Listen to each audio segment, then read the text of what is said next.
Imagine you are standing on the cliffs of the island of Capri. In front of you is the blue Mediterranean Sea, the wind carrying its salty scent, the sun shining down on white villas that today lie in ruins. For tourists, this is paradise. But more than 2,000 years ago, this place was a living hell, where absolute power became a tool to satisfy the darkest desires. The name tied to that darkness is Tiberius Caesar Augustus, the second emperor of Rome. When he ascended the throne in the year 14 after Christ, people expected him to be a disciplined leader, a general who had conquered Germania and secured the empire's frontiers. Rome breathed a sigh of relief, believing he would continue the stability of Augustus. But within less than 2 decades, that image shattered. The pain of personal loss, the loneliness, the obsession with power transformed Tiberius into someone else. He abandoned the capital, retreating to Capri, where he built luxurious villas not only for leisure, but to hide secrets that made the Roman world tremble. Historians like Tacitus and Suetonius left chilling accounts. Children turned into playthings, slaves trained for pleasure, and spectacles that even the notoriously indulgent Romans found repulsive. Capri became a kingdom of desire, where the emperor's laughter echoed alongside the cries of despair. Tonight, we step into that darkness, a journey through the dirtiest secrets of power, to discover how one man could turn an empire into an instrument of his own corruption. To understand why Capri became a hell, we must return to the beginning. Tiberius was not born a monster. He grew up in the Claudius family, a noble lineage, and later became the adopted son of Augustus. The founder of the empire, Tiberius soon proved his military talent. He commanded Roman legions on the northern frontiers, defeating the tribes of Germania and Pannonia. Romans praised him as a disciplined, cold but effective general. When Augustus chose Tiberius as his successor, many believed Rome was safe in his hands. But beneath the armor of the Iron General, cracks in his psyche had already begun.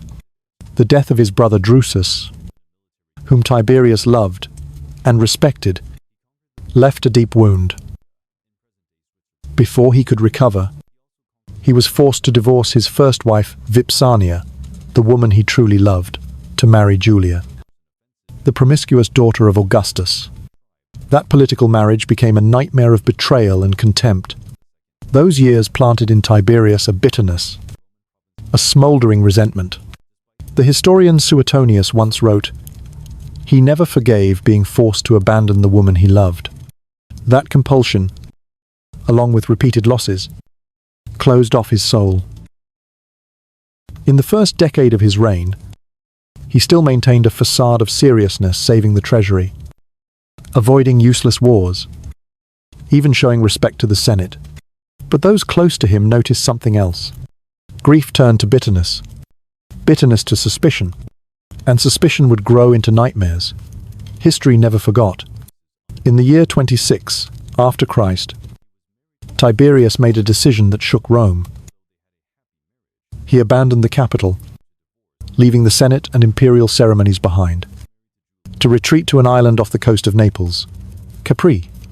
On paper, it was retirement, a step back from political pressures, but everyone understood that when an emperor brought the machinery of power with him, Capri would not be a retreat, it would become a shadow capital. Capri was a paradise of nature, sheer cliffs, emerald caves, endless sea and sky. But under Tiberius' hand, it was transformed into a closed labyrinth of desire and fear. He built 12 villas, each serving a different purpose. Some for banquets, some for water games, others hidden away for dark rituals. From Capri, Tiberius's letters were sent to Rome.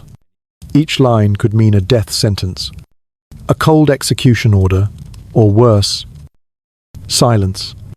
For in that court, when the emperor ignored a request, silence itself meant the death warrant had been signed. Those summoned to Capri returned with haunted eyes, and many never returned at all. Whispers spread of screams echoing from the villas, of bizarre rites behind closed doors. Capri earned a new name, the Island of Secrets. Here, Tiberius was no longer bound by the eyes of the people or the oversight of the Senate. He was an absolute god, with powers no one dared to resist. And on Capri, the darkness within his soul was unleashed, spreading freely, turning the beautiful island into a kingdom of depravity. On Capri, the absolute power of Tiberius was displayed not through military campaigns, but through games that made posterity shudder. He did not merely seek luxury, he sought to turn human beings into props for scenarios he himself devised. The historian Suetonius recounts a game called The Little Fishes. Children were placed in marble pools, swimming around the emperor as if performing a show. What was once innocence was twisted into a haunting spectacle. In other villas, Tiberius organized rehearsals that he called chains. Young men were forced to perform acts of intimacy before his eyes, as though taking part in a bizarre, silent play. For the emperor, it was not affection, but a cold art, directed with harsh calculation. Most terrifying of all was the existence of the spintriae, children turned into instruments for the emperor's private use. They were denied education, denied a future, trained instead in a closed environment to satisfy the endless curiosity of Tiberius. From the way they walked, the words they spoke, to the smallest of gestures, everything was molded into technique to serve the will of one man. The walls of the palaces were decorated with engravings, sculptures, and even erotic books imported from the East. That space became a private universe, where everything was dictated by the sudden impulses of the emperor. The courtiers present at Capri, who were themselves accustomed to the libertinism of Roman society, could not hide their horror. They returned to Rome with empty eyes, refusing to recount what they had witnessed. Some sources claim that many who were invited to Capri never returned at all. The most tragic of all, most of those small lives, the spintriae, vanished without a trace. History does not record their names. Only one word remains: spintriae, echoing as a symbol of cruelty and inhumanity. If Capri was the emblem of depravity, then Rome witnessed another nightmare terror by law. Tiberius did not only indulge in private amusements, he also created a system that made society itself tremble. His tool was the charge of maestas, offense against the majesty of the emperor and the Roman people, under Tiberius. This concept was stretched to absurdity. A joke, a misplaced glance, even bringing a coin with the emperor's portrait into a public bath, all could be deemed an insult. And the punishment was almost always death. From Capri, Tiberius sent letters. Each letter was like a sentence. Senators trembled, for a single line could erase an entire family. The historian Tacitus once wrote that in those times, silence was more dangerous than speech, for when the emperor did not respond, it meant your fate was sealed. An atmosphere of terror spread across Rome. At Benquet, people no longer dared to speak freely. Writers burned their manuscripts for fear of being accused of political insinuations. Even within families, parents warned their children not to talk in their sleep too loudly, lest unconscious words be turned into crimes. At the same time, a new industry appeared: the informers, delatores. These people denounced others to seize property or to win the emperor's favor. They became the eyes and ears of Tiberius, spreading fear everywhere. Romans lived in a society where anyone, even friends or family, could turn into an accuser. And at the height of this power, Tiberius seemed to take pleasure in testing loyalty through suffering. He granted life to one man, only to order his death days later. He forced parents to witness punishments inflicted on their children. It was not merely rule, it was a cruel game, where humans were reduced to pawns to feed the emperor's endless suspicion. Rome, once the center of civilization, now drowned in the shadow of fear. And from Capri, Tiberius held not only the power of life and death, but also the soul of an empire. After nearly a decade in seclusion on Capri, Tiberius entered his final years in loneliness and paranoia. His body decayed, his face hidden under thick powder and wigs, his eyes becoming the gaze of a man both suspicious and terrified of his own shadow.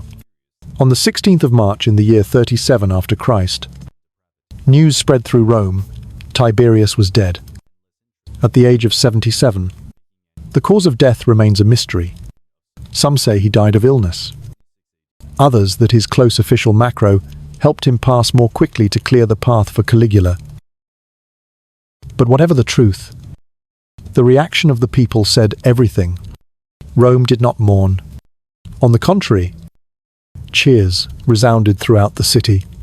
Throw him into the Tiber. They wanted to erase the memory of a man who had made them live in a nightmare for more than 20 years.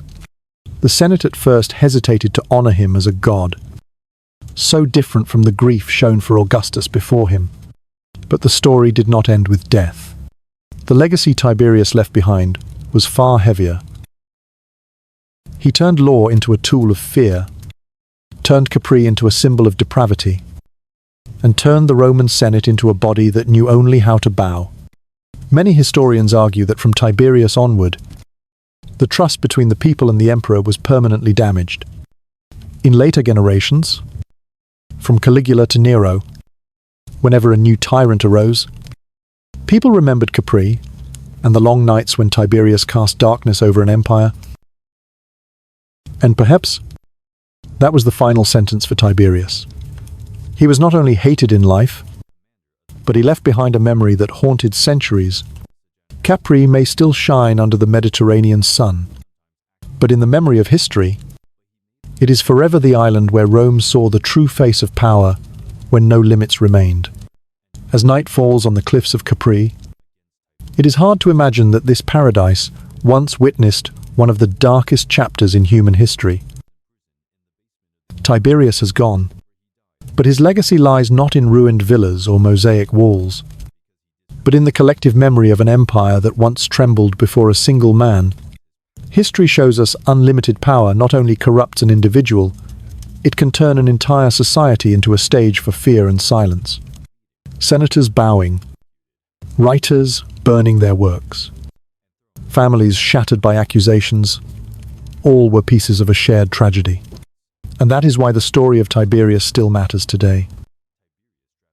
It reminds us that civilization is never guaranteed. It is fragile, easily broken when placed in the hands of those who know no limits.